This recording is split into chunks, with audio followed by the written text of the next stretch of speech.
So ஃபைனலாக நம்ம வந்து ஷேப்ஸில் வந்து ரொட்டேஷனல் பெண்ட் எப்படி யூஸ் பண்ணுறோம் பார்க்கணும். ரொட்டேஷனல் பெண்ட் சாலிடில் எப்படி யூஸ் பண்ணுறோம் அதே மாதிரி தான் ஷீட் மெட்டீரியலும்.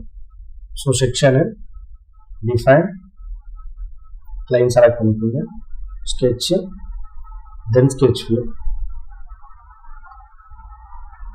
ஸோ இது வந்து ரொட்டேஷனல் பெண்ட் இல்லையா.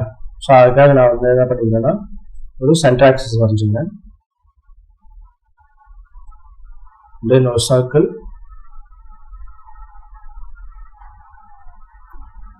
ஒரு வேல்யூஸ் கொடுத்துருந்தேன் 75. Then okay. ஸோ ரொட்டேஷனல் பெண்டுன்னு பார்த்தீங்கன்னா நமக்கு ஆங்கிள் காட்ட ஆரம்பிச்சிச்சு. ஸோ செக்ஷனில் போயிட்டு உங்களுக்கு எவ்வளோ ஆங்கிள் வேணும், இப்போ 45 டிகிரியில் இருக்குது, இல்லை எனக்கு இது வேணும்னா நீங்கள் இங்கே ஃபில் பண்ணிக்கலாம். எனக்கு 60 டிகிரியில் வேணும் அப்படின்னா 60 டிகிரி. தென் ஸ்கெட்சு, ஸ்கெட்ச் வியூ. ஸோ நான் இப்போ வந்து எலிப்ஸ் யூஸ் பண்ணிக்கிறேன். ஸோ எலிப்ஸ் யூஸ் பண்ணி ப்ரொஃபைல் ஆரம்பிக்கிறேன். Then okay. பார்த்தீங்களா. ஸோ நமக்கு எப்படி இப்போ அடுத்தது செக்ஷன் வேணும் அப்படின்னா போயிட்டு இன்சர்ட் கொடுத்தீங்கன்னா இன்சர்ட் வந்துடும். ஸோ அதிலே நீங்கள் ஸ்கெட்ச் பண்ணிக்கலாம்.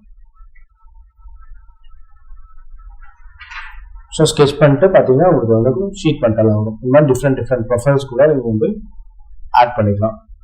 இதான் வந்து ரொட்டேஷனல் பிளெண்ட். ஸோ நெக்ஸ்ட் நம்ம பார்க்க போகிற டூல் வந்து boundary blend. So boundary blend நம்ம சாலிடில் எப்படி பிளெண்டு யூஸ் பண்ணுவோம் அதே மாதிரி தான் இதுலையும் டிஃப்ரெண்ட் ப்ரொஃபைல்ஸ்க்கு வந்து பிளெண்டு யூஸ் பண்ணுவோம். ஏன்னா இது வந்து ஆஃப்செட் பிளெயின் சூஸ் பண்ணோம்னா பிளெயினில் இருந்தால் இது பண்ண முடியும். ஸோ ஃபர்ஸ்ட் நான் என்ன பண்ணிக்கிறேன், ஒரு பிளெயினை சூஸ் பண்ணுறேன், ஸ்கெட்சு, ஸ்கெட்ச் வியூ. ஸோ இப்போ வந்து இங்கே வந்து டிஃப்ரெண்ட் ப்ரொஃபைல்ஸ்னு சொன்னாங்க இல்லையா. ஸோ அதனால் நான் வந்து ஃபஸ்ட்டு ஒரு ரெக்டாங்கிள் நான் வரைஞ்சிக்கிறேன். ஸோ வரைஞ்சிட்டு ஓகே கொடுத்துட்டு நெக்ஸ்ட் நான் என்ன பண்ணுறேன்னா பிளெயின் செலக்ட் பண்ணுறேன். ஸோ எங்கேருந்து வேணும் எனக்கு, இந்த பிளெயின் வந்து வேணும். ஸோ பிளெயினை கிளிக் பண்ணிக்கிறேன் கரெக்டாக. ஸோ இந்த பிளெயின் வந்து ஆஃப்செட் எவ்வளோ தூரத்தில் வேணும் அப்படின்ட்டு சம்வாட் நான் டிஸ்டன்ஸ் கொடுத்துட்டு ஓகே கொடுத்துக்கிறேன். இப்போ நம்ம பிளெயின் செலக்ட் பண்ணியாச்சு இல்லையா. இந்த பிளெயினில் sketch, sketch view. So different ப்ரொஃபைல்னால இப்போ நான் வந்து சர்க்கிள் நான் யூஸ் பண்ணுறேன். சர்க்கிள் வரைஞ்சிட்டேன். ஸோ நம்ம ஃபர்ஸ்ட் பார்த்தோம் இல்லையா, இங்கே 4 பாயிண்ட்னா இந்த சர்க்கிள் 4 டிவைட் பண்ணணும். ஸோ என்ன பண்ணுறேன், 1 2 3 4 இப்போ நான் சர்க்கிளாக டிவைட் பண்ணிட்டேன். ஸோ ஃபர்ஸ்ட் ப்ரொஃபைலில் எத்தனை பாயிண்ட்ஸ் இருக்கோ அதுக்கேற்ற மாதிரி தான் டிவைட் பண்ணி போகணும். இங்கே வந்து இப்போ வந்து 4 பாயிண்ட் இருக்குன்னா நான் 4 பாயிண்ட் டிவைட் பண்ணேன். இதே இங்கே ஒரு எக்ஸலன் ஷேப் ஒரு 5 பாயிண்ட்டோ இல்லை 6 சைடோ இருக்குன்னா 6 பாயிண்ட்னா சர்க்கிளையும் நம்ம வந்து 6 பாயிண்ட்டை டிவைட் பண்ணிக்கணும். ஸோ என்ன பண்ணுங்க, ஓகே கொடுத்துட்டேன். ஓகே கொடுத்துட்டு இங்கே பவுண்டரி பிளெண்ட் இருக்கு இல்லையா, பவுண்டரி பிளெண்டை கிளிக் பண்ணுறேன். ஸோ வந்துருச்சு. ஸோ ஃபஸ்ட்டு சர்க்கிள் கிளிக் ஆகிடுச்சு, அதுவே ஆட்டோமேட்டிக்காக. இல்லைனாலும் ஒன்றும் பிரச்சனை இல்லை, நீங்கள் கிளிக் பண்ணிக்கலாம். ஸோ கிளிக் பண்ணதுக்கப்புறம் கண்ட்ரோல் பிடிச்சிருங்க. கண்ட்ரோல் பிடிச்சிட்டு நெக்ஸ்ட் ஆன ப்ரொஃபைல் ஸோ செலக்ட் பண்ணியாச்சு. ஸோ செலக்ட் பண்ணால் வந்துச்சா.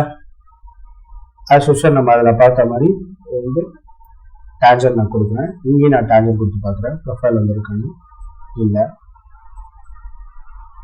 ஸோ